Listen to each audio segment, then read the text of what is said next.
The 6 levels of validation. How do you validate when it's difficult to find the validity?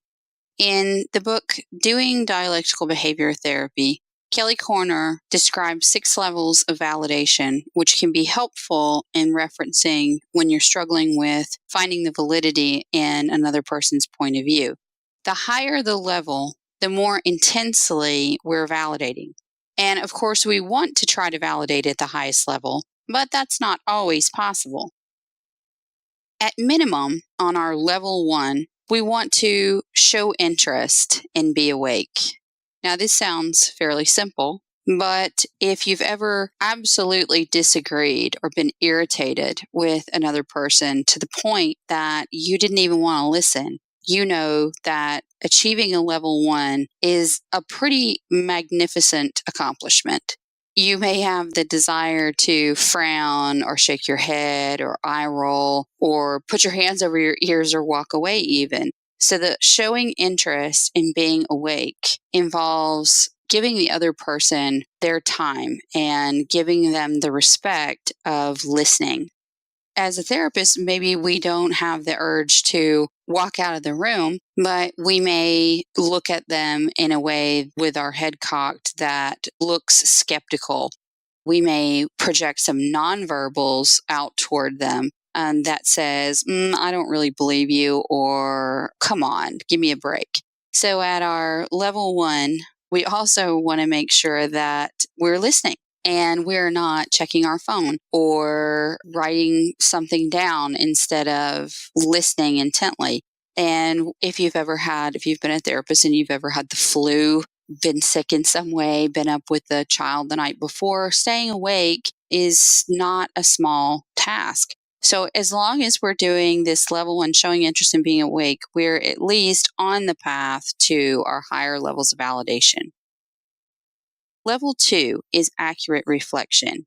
Now, we need to make sure we're not only using level 2 and sounding like a parrot, or what other people make fun of therapists is sounding like, just bouncing back what the other person said without putting any skin in the game and articulating an opinion. At level 2, we're reflecting what the patient is saying. But again, we're not only using a level 2. So there are some sender and receiver exercises. I know that the Imago model of couples therapy has some great practices, and I use them in training new therapists, new students, in how to send a message to, you send a message to your partner, and then the partner reflects back exactly what was said. It's much more difficult than it seems on the surface. And I'd highly recommend practicing this in consult group, practicing the sender receiver with short, small messages to see just how difficult it is. And as you can imagine, when emotions run high, our ability to accurately reflect what a person said, it drops down. So for example, the sender may say, I don't like it when you forget to take out the trash. And the receiver says, I heard you say that you don't like it when I forget to take out the trash. Did I get that? And the sender says, yes. And then the receiver says, is there more? And the sender may say yes or no. So that would be an example of a practice exercise to use if you're trying to improve your ability to reflect. And of course, that checking for accuracy is important because we may think we heard something. Well, one word can make a huge difference in the entire message itself. If we're moving up in our levels, at level 3, we want to put ourselves in the other person's position. I want to be able to read emotions and thoughts and check for accuracy. Imagine what it is like to be them. So we're getting deeper here. And here's an example. Since you're feeling like things aren't changing, are you wondering whether you made the right decision to even start DBT to begin with? Okay, so with that statement, you can see that we have listened, we've shown interest, and we're awake. We're reflecting back that the person feels like things aren't changing. They must have said this, things aren't changing. But then we're going deeper into imagining what it's like to be them. I mean, if I'm in their situation, I'm feeling like things aren't changing. It doesn't matter if it's in therapy, if it's in exercise class, if I'm seeing a physician and I'm feeling like I'm not getting any better, if I've got a gardener and they're trying to rehab my lawn. And if I'm having the thought that things aren't changing, one of the thoughts that I'm going to have and you're going to have is, did I make the right decision choosing this individual? Did I make the right decision going down this path of potential progress? Should I have gone another route? Implied in that also is, should I change paths? So we could even say that. We could say, are you thinking about doing something else? And that puts us at a level 3. For moving up to a level 4, we're going to validate based on history. Now, this is the history that we know that the patient came in with. We know about their past, and taking their past into consideration, what can we say then? So if we take this same example of, since you're feeling like things aren't changing, are you wondering whether you made the right decision in even starting DBT to begin with? We can also take it up a notch and validate based on their history. So you could say something like, that has to be extremely frustrating considering that you've been through 5 therapists before and none of them have been able to help you. And no wonder you're as angry as you are. Another example, if we're taking another example entirely, we might say, it makes sense you'd be irritated. You don't like to be told what to do because your abusive father did that. So we know the patient. We're privy to some of the private information that they've shared, and we're taking that into context as we're validating. Giving them a message, I know you, I get you. Higher than that, we're going up above, level 5, validate based on current circumstances, not just on their history, but that the behavior makes sense for anyone. So here's an example.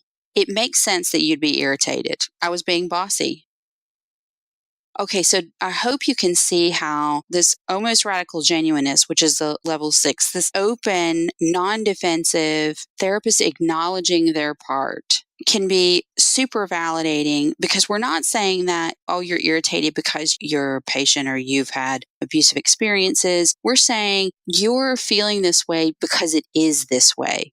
That is an extraordinary experience for the person to have their general circumstances validated based on anybody would feel this way.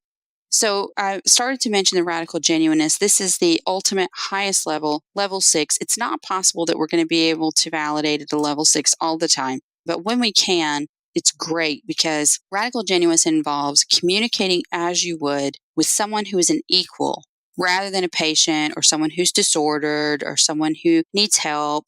If we're being radically genuine, we might laugh at a joke instead of redirecting it or implying that it's somehow inappropriate. We might self-disclose how many children we have when a client asks, instead of asking, well, why would you ask that? So we're going to relate with them like we would with anybody. Not like we're afraid of them, or not like we are trying to therapize them. We might let tears fall. We might use expletives. We're going to be our true selves. At this level, we might even confront a client on their BS. That is the calling out the elephant in the room. If we're both sitting here and we both know that's a bunch of BS, and I'm going to say, hey, come on now, that's some crap, and we both know it, then that can be, it's speaking to the truth. It's speaking to something that you and I both know, particularly in substance abuse treatment. Calling out that elephant in the room and being real is radical genuineness.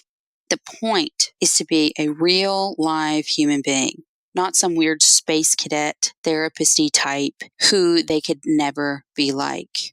When we're not being genuine, when we're being false, then the patient has the idea that either something is wrong with them or something is wrong with you. Like there's something wrong with them, that they could never be this magical, angelic person like you are, or thinking that you are just a fake and a fraud. And neither one of those options is something that we want to portray. So as long as we're communicating it genuinely, truthfully, then we're more apt to hit that level 6 of validation. Key points. There are 6 levels of validation in DBT, the highest of which is referred to as radical genuineness. Radical genuineness involves the therapist as human and an equal. It involves engaging in an authentic manner, not taking themselves too seriously or ignoring the obvious.